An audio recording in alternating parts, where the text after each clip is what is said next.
Understanding and knowing things is a very big problem for people in this world. It's dangerous even. People have no idea what it is like to be me and what it's been like since I've been a child, what it's been like socially, what it's been like professionally, what it's been like academically. And what I would tell people is I would not wish my life on anybody because you wouldn't be strong enough for it. You wouldn't be able to rebuild yourself failure after failure after failure in a world that absolutely denies you, denies your existence, denies your thoughts, denies your idea, denies your autonomy. A world where you can show them everything and they can't see it and they can't see you. And they have a vested interest in maintaining some hierarchy that you never really could quite understand.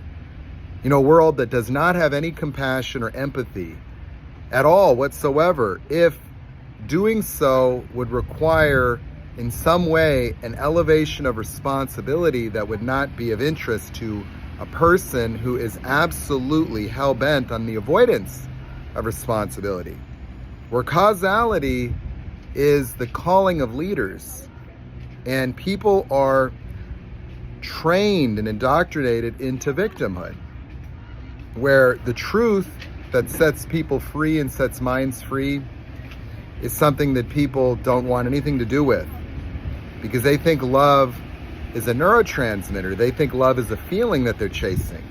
People are so convinced that they're inadequate, that they're not enough, that their entire life is one giant theatrical performance, repeating the same mistakes, repeating the same thoughts, the same emotions, the same behaviors, and projecting that onto every area of life, where they can't tell that they're not afraid of women, they're afraid of rejection that they project onto women.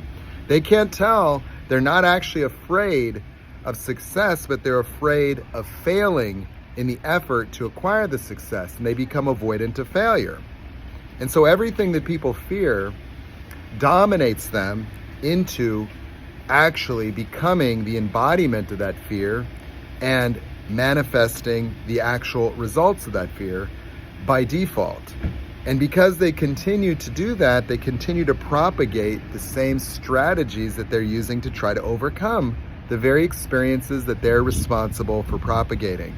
As you try to become good enough, you validate that you're not.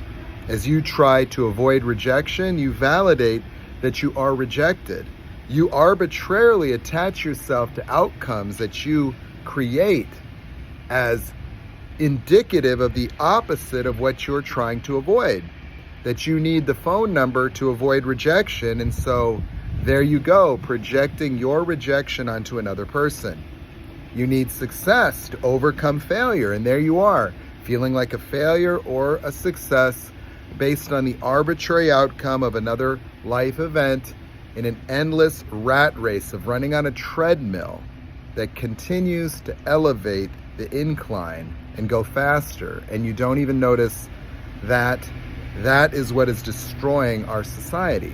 That people are under more pressure, more dehumanizing propaganda, more political strife, no objectivity in a two-party system where entire worldviews are crafted in think tanks, and schools trained you this way, where you think that knowledge is words, yet words were created as symbols, as sounds that simply represented experiential phenomenon.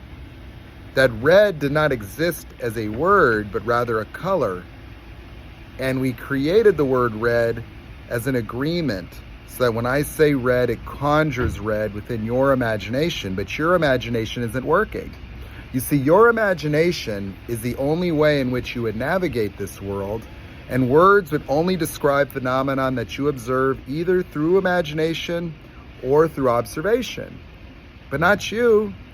Instead of being present to life and having your consciousness move freely through the three-dimensional architecture, the rendition of reality that is the product of this amazing organ called the brain, you have convinced yourself of a segregated version of yourself that is within this architecture, failing to see that the architecture is fully accounting for you already as the view of life. And so, embodying this segregated me, you've invented a voice that you listen to that merely talks in reaction and reflection of ongoing concerns, triggers. And so you listen from and listen for these phenomenon. You're listening for abandonment. You're listening for failure. You're listening for success. You're listening for safety. You're listening for, do you matter? Do you not matter? Are you safe? You're listening for being judged. And as you judge other people in total avoidance that those people are merely conjuring the same sentiments within yourself, you live in perpetual and pervasive fear of the thoughts that you project into the minds of other people and then become avoidant of. You live in fear of the words of other people, where simply the thoughts and words of other people are enough to collapse and destroy your life.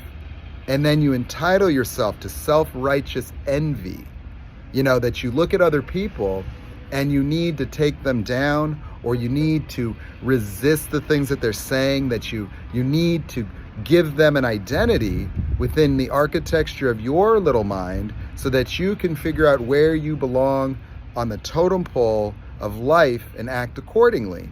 And so you're preoccupied with who's who and what's what and where you fit in, keeping up with the Kardashians and sitting here trying to be the next success story, just the way that the think tanks envisioned 100 years ago when they invented the department stores to respond to this new form of human being they call the consumer. A transformation from American worker to American consumer brought into existence by teachings in the books of Edward Bernays like Propaganda or The Engineering Consent.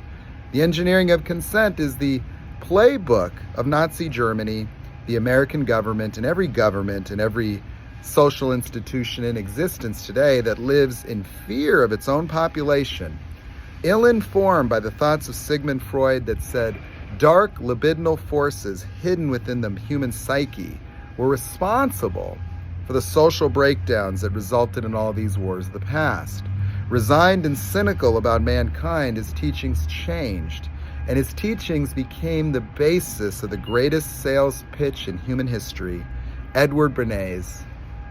Double dipping in Hollywood, and selling his services to movie stars and inventing product placement and then going to corporate America and showing them he can make all women smoke cigarettes overnight. And that's how powerful psychoanalysis used to be.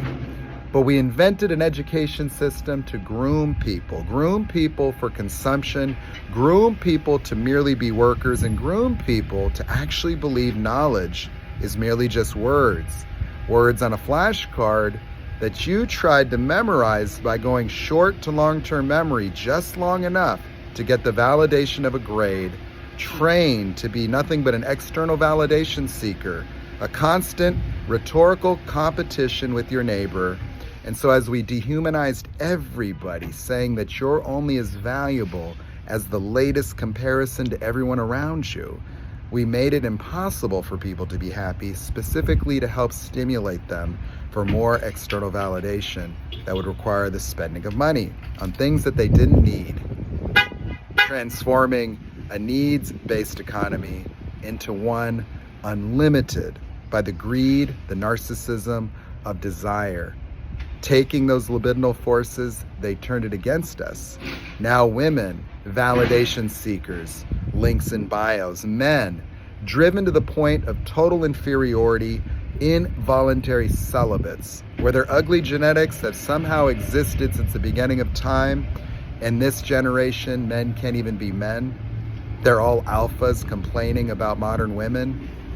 And then all this inflationary pressure, because the collusion of the banking industry and the government has fleeced every single man, woman, and child, that you're born into America a slave.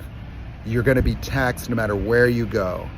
And as everything skyrockets, from the cost of pharmaceuticals to taxation, these people continue on a daily basis to figure out new debt instruments, new ways of taxing you, new parking tickets, new code enforcements.